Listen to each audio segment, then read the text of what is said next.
if you're kind of into the self-development world, or just even you're in this world that we live in, so much of the messages that we're given is that success equals working really hard and becoming big, becoming idolized, celebrated. Then you are successful. And you may notice your thoughts, your ego telling you that, yeah, you need to do more in order to be successful. And although I've been on this journey for 6 years and I have began to connect with my value from my being as opposed to what I do, I still notice by virtue of my, the platform that I'm on, which is YouTube, of wanting more algorithm. I make these videos and I'm passionate about the value that I want to provide, and that includes reaching people. And so when the algorithm doesn't share my video with as many people as I'd like, then, my ego, the part of me, says, George, you can be more, you can be more, you can be more. So if you are noticing that of there's parts of you that want you to do more and you'll be successful when you do more, this is a story for you. So one year in China, there was loads of flooding, tons and tons of rain, and eventually the Yangtze River flooded its banks. And in ancient China, a lot of their culture came from the flooding of the Yellow River and the Yangtze River. And so the Yangtze River was so wide that you could not make out from standing on one side and looking out on the other side, the difference between a horse and a cow. The river god, who was the spirit of the river, was delighted. He looked all around him. Look how great and grand I am. Incredible. I surely am the greatest being that exists. And so, super happy, the river god traveled down the river and was rejoicing in how powerful and big he was, until he reached the end of the river. And there before him lay the biggest, vastest thing that he'd ever seen before, the ocean. He flowed into the ocean and he was downcrest. What a fool I was, thinking that I was the biggest thing in existence, the most powerful river and water entity that exists. Now look at this. Hearing this, the ocean god piped up, said, you think I'm big?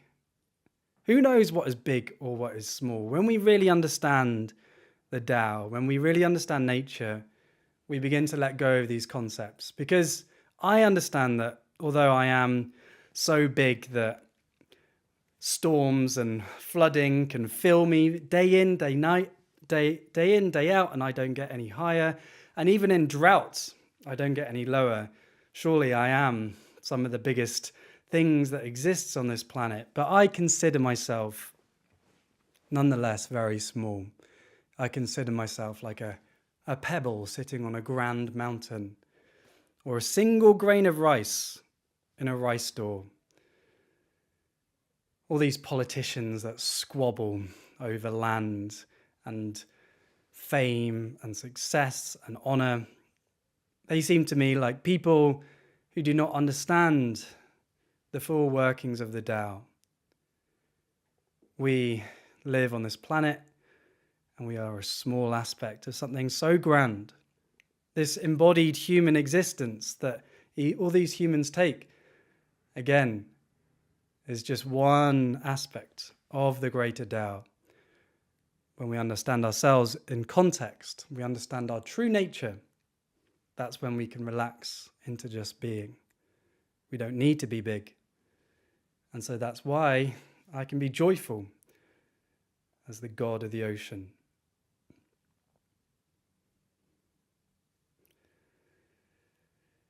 So a beautiful and instructive story for me on my journey is just to remind ourselves of when our ego wants us to be something that we're not.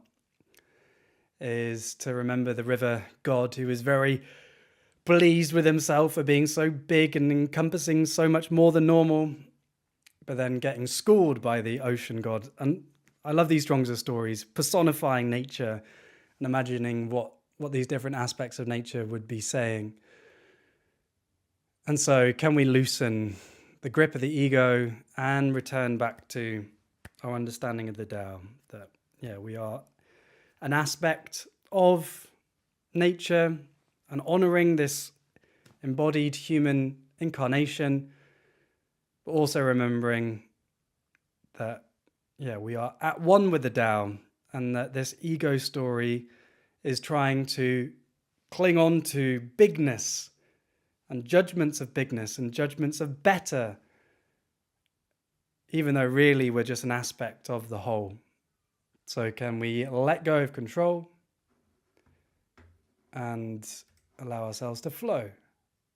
Garda Monk sharing, the story reminded me of the Kung Fu saying, just as there is a sky beyond a sky, there is always a talent above a talent. Beautiful. So even the great Kung Fu masters, there's been greater Kung Fu masters in the past. And if you are very proud of your achievements in certain skills, then, honoring and celebrating the work that you've done into developing the skills that you've got.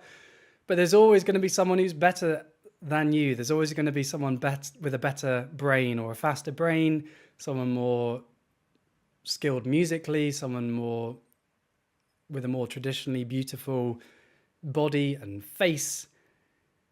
So, acknowledging that our ego will tell us, I'll be happy when, or like, I'll be confident enough when I am skilled enough in communication. And, I notice these thoughts as well. Like, I'm still a single Pringle and still manifesting a woman into my life. And I notice still the ego saying, I'll be confident enough when, I'll be confident enough to bring this amazing person into my life when I achieve X, Y, Z.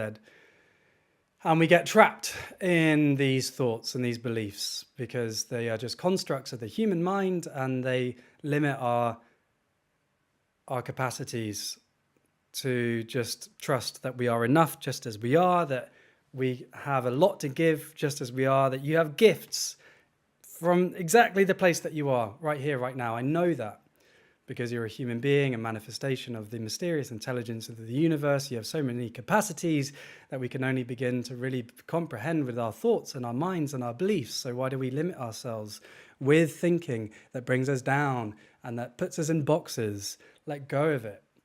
What can you let go of? Are there any ego stories that are limiting you, or that are telling you that, when you become bigger, then you'll be enough? Are any of those alive in you right now? Can you let go of them? Can you make an intention to just, let them go? Danbury sharing, I think the story reminds us that we are all interrelated and that all concepts of who we are related. So beautiful. So instead of this obsession with the individual that we have in our society and us all being in competition in order to become the best and the biggest and to be like the grand rivers where we think we're super important. Instead, the Zhuangzi story is inviting us to see ourselves in terms of relationship, that actually we are already meaningful by being, as opposed to our meaning coming from what we do. And so if we remember that, then we can begin to relax into understanding the value that we have from the here and now, and from being in community and in relationship. And actually, believing that I'm small and insignificant is actually what the story is inviting us to do. I used to have some resistance against that. It's like, no, I'm a human being, I'm important. But I'm also insignificant, right? This embodied human experience that I have is meaningful. I find it meaningful. Like, I'm a manifestation of the divine intelligence of the universe, and I have these capabilities and I want to exercise them, and that's great. But I'm also insignificant. One grain of rice in a huge grain house. I am one human among 7 billion on one planet in a galaxy filled with hundreds of billions of planets, of a universe made of hundreds of billions of galaxies. We're ridiculously insignificant. We're so small. But again, because we are an aspect of the whole, a manifestation of the divine, then that's where our value comes in, because we are, the value of the sacredness of the universe isn't measured by how big it is, but instead from the fact that it is, and it's so mysterious.